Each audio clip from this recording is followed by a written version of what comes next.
सभी भक्तों का नीलम के चैनल में बहुत बहुत स्वागत है।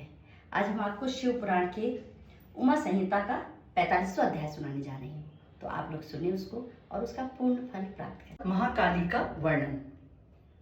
मुनि बोले, हे ऋषि जी, अब आप जगत की माता उमा का चरित्र सुनाइए। सूत जी बोले, हे महात्मा पुरुषों, अब मैं उमा चरित्र कहता हूँ। तुम लोग धन्य हो जो उमा चरित्र को सुनना चाहते हो। स्वारोचिष नाम के मनवंतर में एक राजा हुआ है जिसका नाम विरत था। उसका सुरत नाम का पुत्र हुआ जो कि वीर पुरुष था। वो दानी सत्यवादी देवी का भक्त था। इंद्र के समान पराक्रमी तथा तेजस्वी होकर ही वो राज करने लगा, किंतु अन्य 9 राजाओं ने मिलकर उस पर आक्रमण कर दिया। उससे राज्य छीनकर राज्य से निकाल दिया। वो घोड़े पर सवार होकर शिकार के बहाने वन को चला गया। वन में जाकर उसने एक सुंदर आश्रम देखा जहां सभी जीव जंतु शांत होकर विचरण कर रहे थे। वहां मुनिजनों ने स्वागत पाकर राजा उसी आश्रम में निवास करने लग गया। एक दिन उसके मन में विचार हुआ कि मैं बड़ा मंदभागी हूँ जिससे अपना राज्य खो बैठा हूँ। ठीक उसी समय वैश्य भी वहां आ पहुंचा। राजा ने उसे दुखी देखकर प्रणाम किया, फिर आंखों में पानी भरकर बोला, हे राजन, मैं अपने ही पुत्र पौत्रादिकों ने धन के लोभ में पकड़कर घर से बाहर निकाल दिया है। इसी कारण मैं इस वन में आ पहुंचा हूँ। अब तो मैं उन लोगों को अपना भी नहीं समझता और उनकी कुशलता भी नहीं चाहता। राजा बोला, किंतु तेरा प्रेम तो मूर्खों की भांति कुछ न कुछ उन पुत्र पौत्रादिकों में दिखाई देता है। यद्यपि उन दुराचारियों ने तुझे घर से भी निकाल दिया है। वो वैश्य बोला, हे राजन, आपका समझना सत्य है। इस प्रकार राजा और वैश्य परस्पर बातचीत करते करते दोनों मेघा ऋषि के पास पहुंचे। उन्हें प्रणाम करके अपने सभी वृतांत को कह सुनाया और प्रार्थना की कि आप ही हमारा मोह दूर करें। ऋषि बोले, हे राजन, सबके मन को आकर्षित करके मोहित करने वाली जो सनातनी माया सत्य रूपी देवी है, जो कि जगत की रचना पालन संहार किया करती है। राजा यह सुनकर बोला, हे स्वामिन, विश्व को मोहित करने वाली वह माया देवी कौन है? कृपा करके इसका वर्णन करें। ऋषि बोले, हे राजन, सुनिए। जिस समय प्रलय हुई तो योगीराज विष्णु शेष शैया पर योग निद्रा में सो गए। तब विष्णु के कान में मैल से 2 दैत्य की उत्पत्ति हुई। मधु तथा केटभैस नाम से वे विख्यात हुए। उन्होंने विष्णु की नाभि कमल में ब्रह्मा जी को देखा और उसे मारने के लिए तैयार हो गए और बोले, तू कौन है? ब्रह्मा जी ने उस दैत्य को देखा, फिर विष्णु तथा परमेश्वरी देवी की स्तुति करने लगा। बोले, हे महामय, शरणागतों की रक्षा करने वाली देवी, इन दैत्यों से मेरी रक्षा करो। आपको बार बार प्रणाम हो। आप ही इन दोनों दुर्धर्ष दैत्यों को मोहित करें, फिर नारायण को जगाकर मेरी रक्षा करें। मुनि बोले, ब्रह्मा जी की इस प्रार्थना द्वारा ही महामाया फाल्गुन शुक्ल पक्ष की द्वादशी को प्रकट होकर महाकाली नाम से प्रसिद्ध हुई और आकाशवाणी करके कहा कि हे ब्रह्मा जी, तुम भय मत करो, मैं युद्ध द्वारा इन दोनों का वध करके तुम्हारी रक्षा करूंगी। इस प्रकार कहकर विष्णु जी के मुख तथा नेत्रों से प्रकट होकर ब्रह्मा जी को साक्षात उस देवी ने दर्शन दिए। तभी जनार्दन भगवान भी जग गए। उन दोनों दैत्यों को विष्णु ने भी देखा। क्रोध में आकर 1000 वर्ष पर्यंत उन दोनों से बहुत युद्ध करते रहे। उसके बाद महामाया के प्रभाव से मोहित हुए दोनों दैत्य विष्णु से बोले, हे विष्णु, तुम मनचाहा वर मांग लो। विष्णु बोले, यदि तुम वर देना चाहते हो तो ये वर दो कि तुम दोनों मुझसे मारे जाओ। ये सुनकर दैत्य बोले, जिस पृथ्वी पर जल दिखाई न दे उसी स्थान पर तुम हमको मार सकोगे। बहुत अच्छा। यह कहकर भगवान ने चमकता सुदर्शन उठा लिया और उन्हें अपनी जंघाओं पर लिटाकर उन्हें सिर काट दिया। अब 46वां अध्याय, महालक्ष्मी अवतार कथा। ऋषि कहने लगे, दैत्यों के कुल में रंभासुर नाम का एक श्रेष्ठ दैत्य हुआ था। महर्षि नामक महापराक्रमी उसका पुत्र हुआ। वह युद्ध में सभी देवताओं को जीतकर इंद्र के सिंहासन पर बैठकर स्वर्ग का राज करने लगा। तब दुखी होकर देवता ब्रह्मा जी के साथ विष्णु भगवान तथा शंकर जी के पास पहुंचे। देवताओं के सभी वृतांत सुनकर विष्णु तथा शंकर जी को क्रोध उत्पन्न हुआ। तब उन दोनों के मुख से तथा देवताओं के शरीर से एक तेज उत्पन्न हुआ। वही सबका तेज मिलकर एक स्त्री का रूप धारण करके प्रकट हो गया। तब उसे देखकर प्रसन्न होते हुए देवताओं ने अनेक आयुध तथा आभूषण दिए, जिन्हें धारण करके उस देवी ने महान अट्टहास करके गर्जना की। उस गर्जना द्वारा पृथ्वी आकाश भर गए।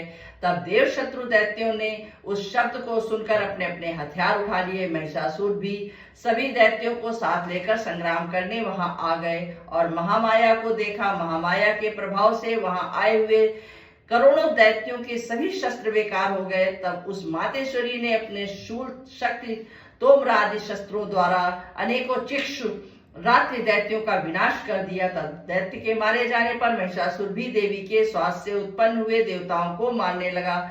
उनके मारे जाने पर वो दैत्य देवी वाहन सिंह की ओर भागा। ये देख देवी एकदम क्रोध में आ गई।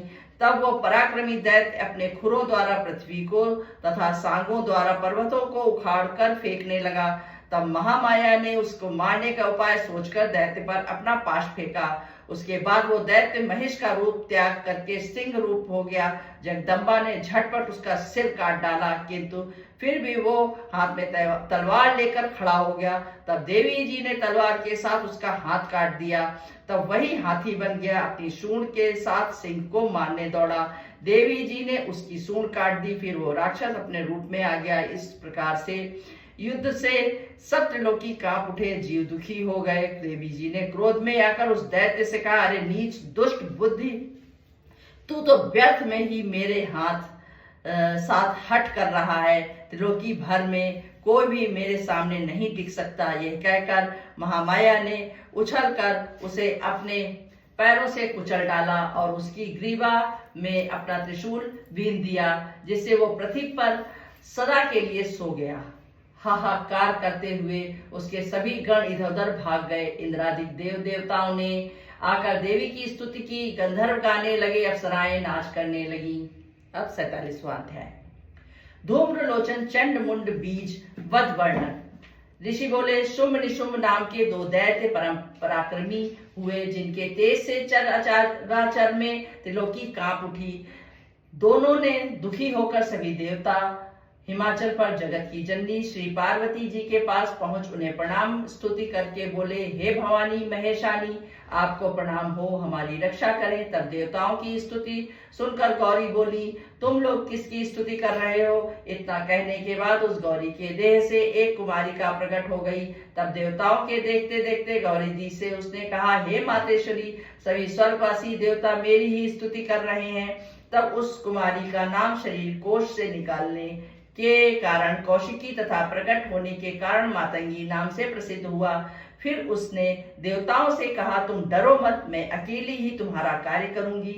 इतना कहकर देवी अंतर्ध्यान हो गई। फिर शुंभ निशुंभ के दो सेवकों ने ज्यों ही उसके रूप सौंदर्य को देखा तो मोहित हो गए। अपने राजा निशुंभ शुंभ के आगे उसके रूप की प्रशंसा करते हुए बोले, एक बड़ी सुंदर स्त्री हिमाचल के शिखर पर सिंह वाहिनी होकर निवास कर रही है। देवकन्याएं तो आपके आगे सेविका रूप हैं। त्रिलोकी में कोई भी उनके समान सुंदर नहीं, वो नारी रत्न है। हे राजन, आप तो रत्न भोक्ता हो, वो नारी रत्न तो आपके महलों में होनी चाहिए। ये सुनकर उन असुरों ने सुग्रीव दैत्य को बुलाकर उस सुंदरी को ले आने के लिए तुषार पर्वत पर भेजा।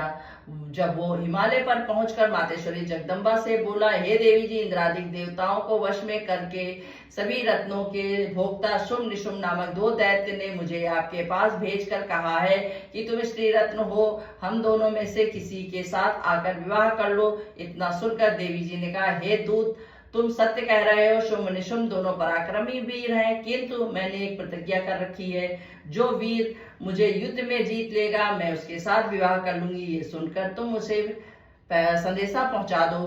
तब आकर उस दैत्य ने शुंभ निशुंभ को सभी वृतांत कह सुनाया। उसको क्रोध उत्पन्न हो गया। उसने अपने सेनापति धूम्राक्ष से बोला, तुम तुषार पर्वत निवासिनी नारी को ले आओ। यदि प्रेम से ना आए तो युद्ध करके किसी भी प्रकार उसको जबरदस्ती ही ले आओ। यह सुनकर धूम्राक्ष हिमालय पर पहुंचकर मातेश्वरी से बोला, हे देवी जी, तुम प्रेम पूर्वक हमारे स्वामी के पास चली चलो, नहीं तो मेरे पास इस समय 60,000 दैत्य हैं, उनसे मैं तुमको पकड़वा कर ले चलूंगा। तब जगदम्बा बोली, वीर मैं कैसे करूं? अपनी प्रतिज्ञा तो मैं तोड़ नहीं सकती, युद्ध करके मुझे भले ही ले जाओ। तब धूम्राक्ष शस्त्र उठाकर मारने के लिए ज्यों ही दौड़ाती हुई देवी जी ने हुंकार शब्द द्वारा उसे भस्म कर दिया। उसके भस्म हो जाने पर देवी जी के वाहन सिंह ने क्रोध में आकर उनकी सेना के राक्षसों का भक्षण कर लिया और कुछ भाग गए। जब उस शुंभ ने अपने सेनापति धूम्राक्ष का मरा हुआ जाना तो वो क्रोध से बहुत तड़प गया। तब चंड मुंड एवं रक्त बीज आदि दैत्यों को बुलाकर युद्ध के लिए भेज दिया। तब सिंह सवार उस जगदम्बा को देखकर वे दैत्य बोले, देवी तुम प्रेम पूर्वक शुंभ निशुंभ में किसी एक को अपना पति बनाकर शोभा को प्राप्त करो। इतना सुनकर वो देवी बोली, जिनकी विष्णु आदि सभी देवता स्तुति करते हैं और जिनके तत्व का भेद भी नहीं जान सकते, उस पर परमात्मा की मैं सूक्ष्म प्रकृति हूँ, फिर भला किसी और को किस प्रकार पति बनाऊं। हे दैत्य लोगों, यदि कुछ शक्ति है तो मुझे विजयी करके ले जाओ। तब दैत्य बोले, देवी जी हम आपको एक अबला नारी समझकर मारना तो नहीं चाहते थे, किंतु तुम स्वयं ही मरना चाहती हो, तो इसलिए अब तैयार हो जाओ। ये कहकर बाणों की वर्षा करने लगे। तब युद्ध में देवी ने चंडमुंड रक्त बीज आदि सभी दैत्यों को अपनी खंड द्वारा वध कर दिया। देवी शत्रु होते हुए भी उन दैत्यों ने देवी के भक्तों के गीत की गति प्राप्त की। 47 अध्याय समापन हो गया। अब हम आपको मिलेंगे 48वें अध्याय में। तो आप लोग तब तक अपना ध्यान रखिए, स्वस्थ सुखी व प्रसन्न रहिए। हर हर महादेव।